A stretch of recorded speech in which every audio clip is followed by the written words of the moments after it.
Oke, selanjutnya itu resource management for disaster.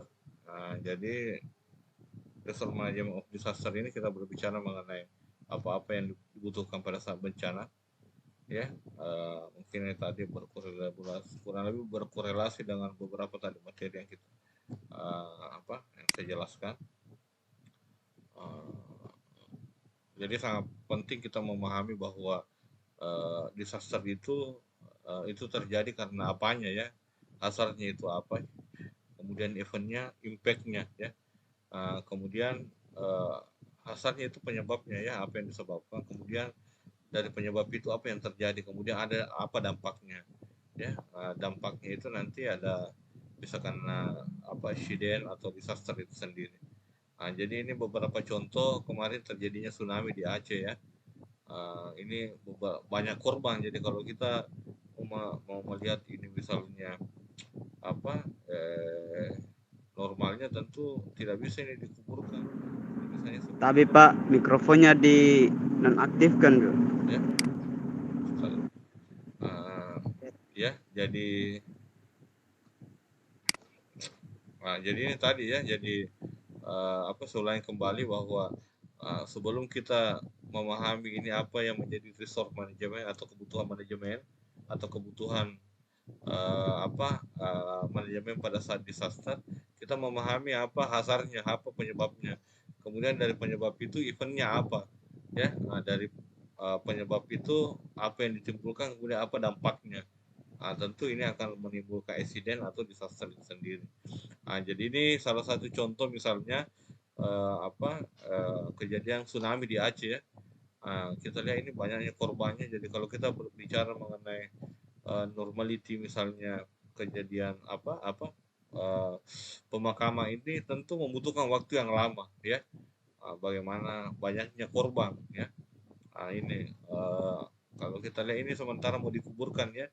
Jadi dia nanti hanya dikuburkan secara massal, ya, karena tidak mungkin lagi ditunggu misalnya diidentifikasi ini siapa keluarganya apa dan sebagainya, karena kalau tidak cepat misalnya dikuburkan masalah-masalah lain bisa timbul, ya.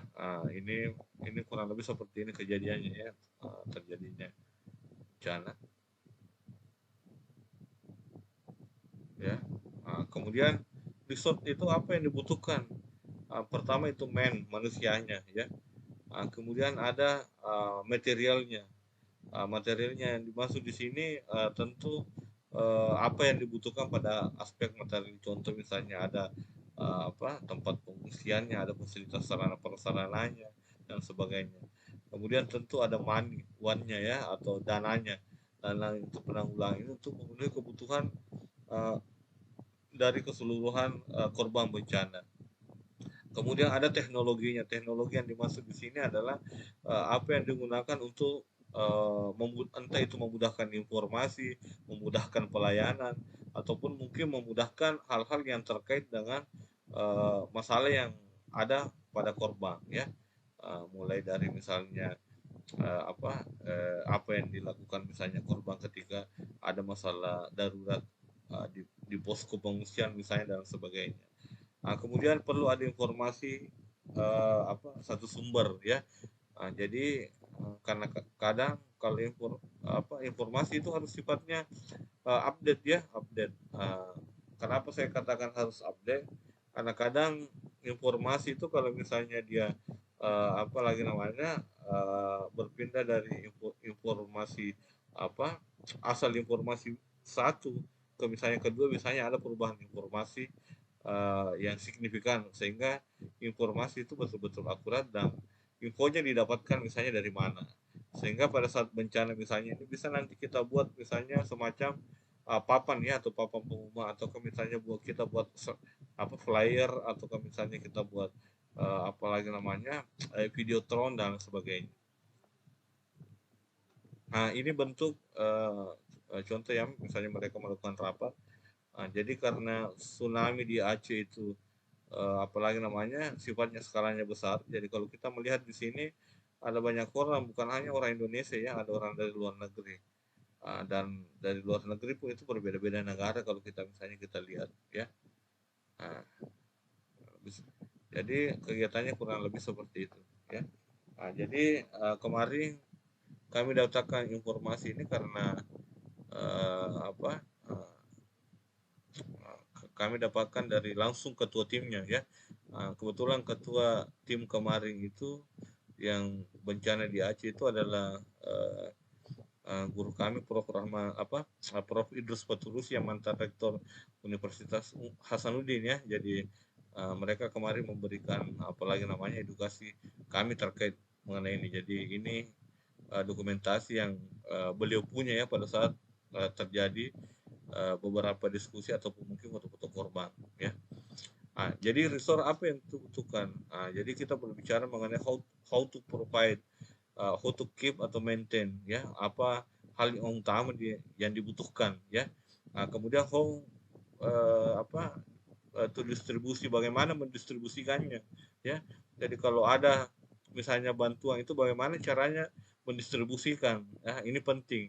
Kemudian how to use ya, mungkin ada beberapa teknologi atau beberapa misalnya bantuan, bagaimana cara penggunaannya. Jadi ini penting. Kemudian bagaimana mengontrol, kemudian bagaimana mencatat ya untuk rekor ya. Jadi hal-hal ini penting untuk bagaimana kita melihat resource manajemen itu. Kemudian dari how to provide mind, ya ini kita berbicara mengenai jenis tenaga, jumlah tenaga, kapan dan di mana dapat diperoleh. Ya, jadi ini penting kalau misalnya kita berbicara mengenai resort. Walaupun mungkin nanti pada saat bencana, kadang banyak ya, kadang bahkan lebih kalau kita berbicara di Indonesia itu kadang bahkan lebih, cuma banyak tenaga tetapi kualitas yang dibutuhkan itu tidak sesuai ya. Kadang mungkin yang banyak relawannya hanya untuk misalnya mengangkat tetapi tenaga kesehatannya kurang. Ini penting kita apalagi namanya kita tahu datanya lah ya.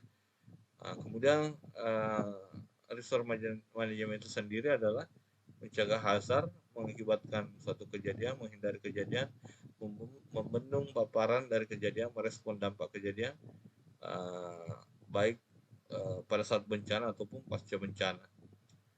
Kemudian informasi manajemen dan network manajemen.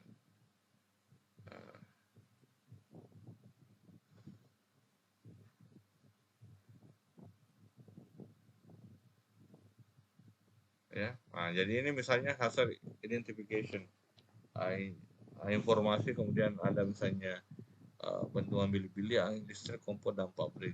Jadi ini misalnya contohnya ketika terjadi misalnya banjir. Jadi potensi-potensi itu yang kita bisa lihat. Kalau banjir misalnya di Makassar dengan daerah gua itu, potensi apa yang bisa muncul. Ya, ini beberapa contoh saja mungkin ya. Sekarang nanti dibaca saja.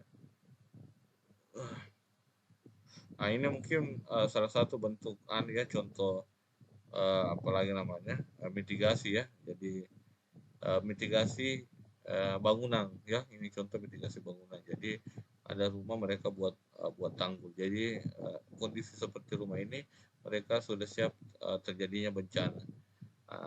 Walaupun mungkin nanti ini kadang ada yang misalnya nanti di sini ya, tapi tergantung nanti potensinya bagaimana. Jadi setiap bangunan yang dibangun misalnya terkait dengan mitigasi itu tentu kita melihat data dasarnya, misalnya sebelumnya itu banjirnya sampai ketinggian berapa. Ini kondisi di Benduan Bili-Bili ya, seperti ini. Ini hal-hal yang bisa dilakukan untuk misalnya menghindari kejadian membangun jembatan misalnya. Kalau kita lihat ini daerah pemukiman ini kan potensi untuk terjadi banjir ya. Ini ada di, kemudian ini ada sungai di Bantai, Simeleu, Gunung Merapi.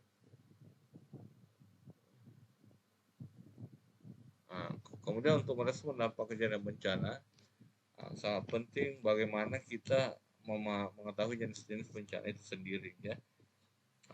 Ini ada banyak yang bisa dirusak, mulai dari kerusakan lingkungan, gedung fasilitas kesehatan, dan lain sebagainya. Bahkan impact-nya itu bisa mengakibatkan kesakitan dan kematian. Kemudian apa responnya? Tentu bagaimana kita mengantisipasi, anticipation, kontrol, bagaimana kita mengontrol, triase, bagaimana kita mendeteksi, treatment, apa yang kita lakukan, dan selanjutnya adalah evakuasi, ya. Saya kira ini saya percepat saja ya, nanti tinggal dibaca, saya akan bagikan. Ini tadi sudah ada sebelumnya komando.